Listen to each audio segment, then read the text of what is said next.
হিন্দুরা যে মার খাচ্ছে শুধুমাত্র হিন্দু হওয়ার জন্য বাংলাদেশকে নিয়ে মিথ্যা, গুজব ও অপপ্রচার চালাচ্ছে ভারত, তা সবারই জানা।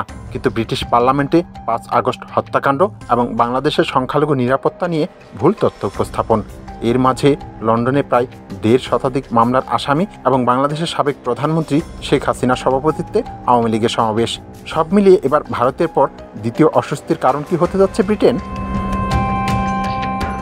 ব্রিটেনে বড়সড় সমাবেশের প্রস্তুতি নিচ্ছে যুক্তরাজ্য আওয়ামী লীগ, যেখানে হাজারো নেতাকর্মীর উপস্থিতির চেষ্টা চলছে।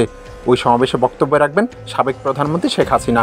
শেখ হাসিনাকে প্রধানমন্ত্রীর দাবি করে তারা ওই আয়োজনে একটি পোস্টারও করেছে, যেখানে প্রধান অতিথি হিসেবে বক্তব্য রাখবেন তিনি, এমন প্রচারও চালাচ্ছে। সেই সমাবেশ থেকে প্রবাসী সরকার গঠনের চেষ্টা হতে পারে বলেও আভাস দিয়েছে আয়োজকরা। কূটনৈতিক সূত্র বলছে, ভারতের সঙ্গে টানাপোড়েনের মধ্যে নতুন করে অস্বস্তি তৈরি হয়েছে ব্রিটেনকে নিয়ে।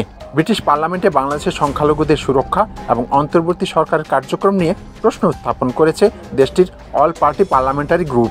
যদিও পার্লামেন্টে দেওয়া বক্তব্য অনেক অসত্য তথ্য উপস্থাপন করা হয়েছে বলে প্রতিবাদ করেছে অন্তর্বর্তী সরকার।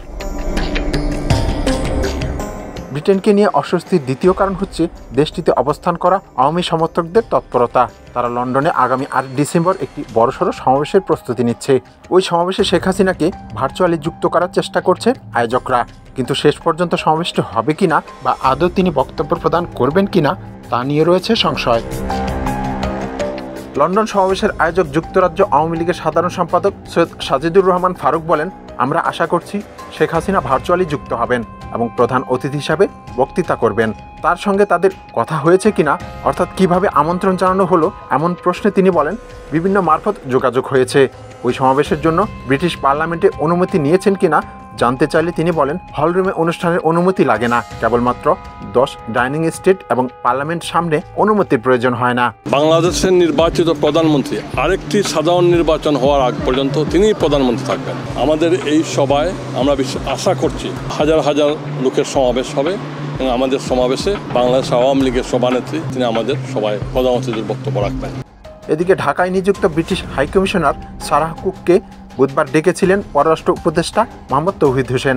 তবে লন্ডনে আওয়ামী লীগের সমাবেশ নিয়ে সাংবাদিকদের সাথে কোনো কথা বলেননি তিনি। ফলে উক্ত সমাবেশ নিয়ে হাই কমিশনারের সঙ্গে কি কথা হয়েছে বা আদৌ কি তিনি বিষয়টা তুলেছেন কিনা তা জানা সম্ভব হয়নি।